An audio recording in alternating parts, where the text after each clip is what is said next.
Hey guys, Nolan here. We're here at Rockwood Conservation Area. Just doing a little paddle. Just got on the water. Beach is behind us, but there's people there. I don't want to disturb them. I think we're gonna go that way first and loop around and go that way. But yeah, Rockwood Conservation Area in Rockwood. It's not too far outside of Guelph, and pretty cheap entry. $8.50 an adult, less for kids and seniors. Maybe there's a student rate, I don't know, but yeah, $8.50 an adult, which isn't too bad. Yeah, we're just kind of going for a little kayak. This is the Iramosa River, is my understanding. Oh, those people, I saw them hiking earlier, but I do have to be very careful because I'm in my Oru kayak, and let's put that there. There are lots of rocks, so I definitely have to be careful. The water isn't particularly clear today, so there's that. I'd like to go through here. That'd be kind of cool. Take you guys through there. We'll see. We got over here to check out first. Had to get a little picture.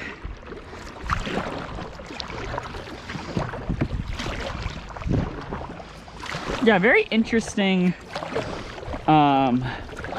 like terrain and ecosystem, I'd say, at Rockwood here, because I don't believe we're at or particularly near the escarpment, and it's got such immense amount of rocks and cliffs. Really, like this would be something you'd probably see more towards like the Bruce Peninsula, right? Or akin to that. Oh my god, the bugs on the water are insane. Let's see. Ooh, here's the thing, I can definitely get through the beginning of it, I'm confident. I just don't know that I get trapped. So let's go slow and check it out.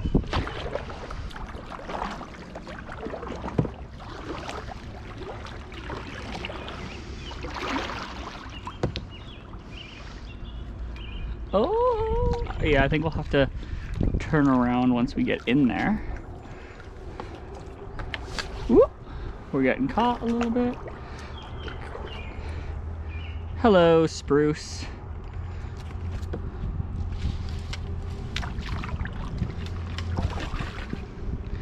Pretty clear in here, I guess because it's so shallow. But we'll turn around. It's a good test of skills for me with my Oru kayak too. Haven't really been in an area like this, I would say, where I have to like be very attentive and test my paddling skills, I would say. I guess the first time I took it out, when I took it to Wainfleet Wetlands a little bit, but overall, that hurt. Got stuck on that tree. Okay, pretty good. Didn't scrape her up.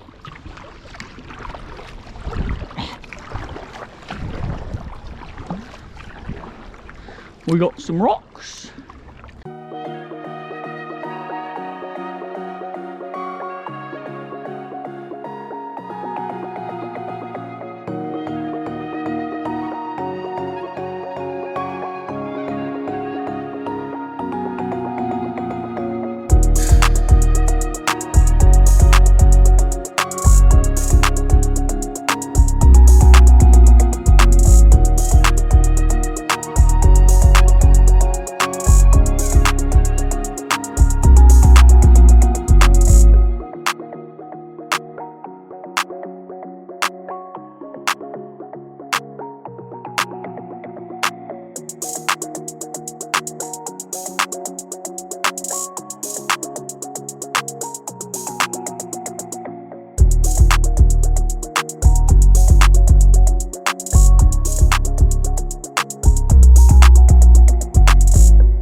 venture in.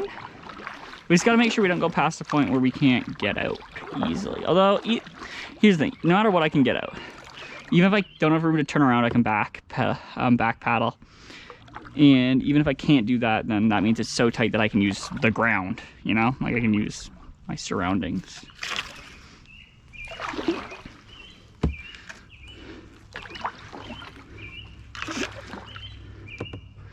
Wonder if I can make it through this. Pretty darn cool in here.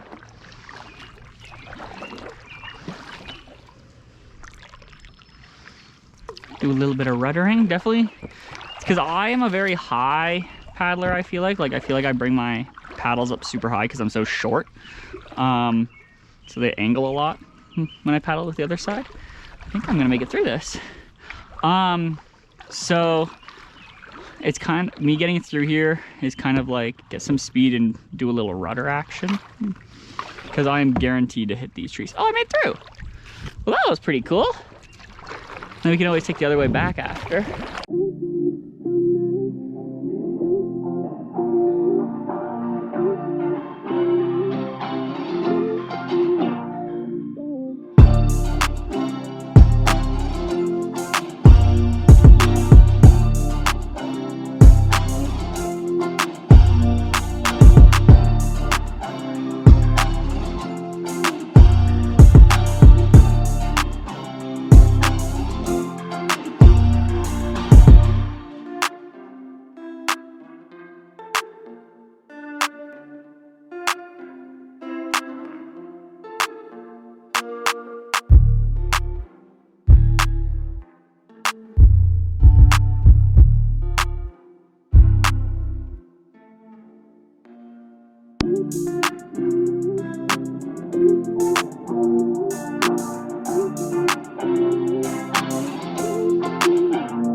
Maybe we'll come in kind of close to this edge.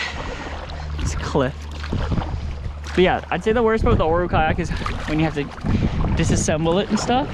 Cause like, I don't bring the towels with me because then I have to worry about them getting wet in the kayak, whatever. So what I do is I like walk it down in suitcase form. I use it, unfold it, use it. And then when I get back to the beach, I'll just pick up my kayak and I'll walk it all the way back to grass near my car. And then I'll lay it down there and dry it off and do all that stuff, which also gives it a little bit more time to dry out. But it is a bit annoying. But yeah, there's still people on the beach, so this is where I'll stop it. Pretty cool. Let's see how long. 1.89 kilometers, not too shabby. That's for me, bye-bye.